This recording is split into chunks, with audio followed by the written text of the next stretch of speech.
Times of இந்தியாவில் ஒரு இன்ட்ரெஸ்டிங்கான article. Likes and like father some parents discover their autistic after their child diagnosis. இந்த story சொல்கிற விஷயம் என்னென்னா, இவங்க அவங்க குழந்தைய கூட்டு போகிறாங்க. இந்த குழந்தைங்களுக்கு சில பிஹேவியரல் ப்ராப்ளம் இருக்குது, ஆட்டிசம் சிம்டம்ஸ் இருக்குது, இல்லை சம் ஸ்ட்ரக்சரல் ப்ராப்ளம்ஸ் இருக்குது. அவங்க டாக்டர்கிட்ட கூட்டு போகும்போது அவங்க ஆட்டிசம் அப்படின்னு ஐடென்டிஃபை பண்ணி அதுக்கு என்னென்ன ட்ரீட்மெண்ட்டு, தெரப்பி என்ன மாரி பண்ணணும், சப்போர்ட் பண்ணணும் அப்படின்னு சொல்லும்போது இந்த பேரண்ட்ஸ் ஒன்றை கண்டுபிடிக்கிறாங்க.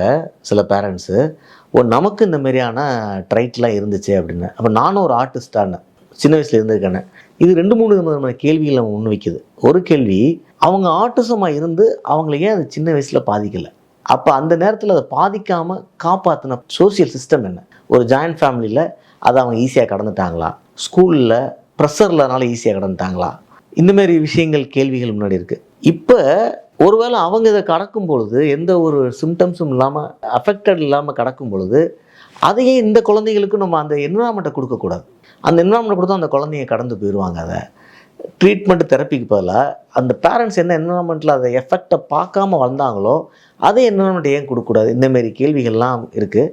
பட் இது ஆல்சோ த்ரோ அ திங். நான் ஒரு நோயாளியாக இருந்தேங்கிறது ஒரு 50 வருஷம் கழிச்சு தான் தெரிகிற மாரியான ஒரு எஃபெக்டே அது காட்டுது.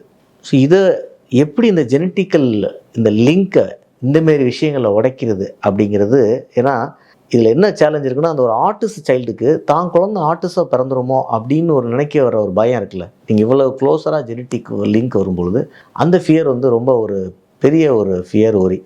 ஸோ அது நம்ம அவாய்ட் பண்ணுறதுக்கு என்ன பண்ணுங்கிறது ஒரு மிகப்பெரிய சேலஞ்சாக இருக்குன்னு நினைக்கிறேன் 21ஆம் நூற்றாண்டில்.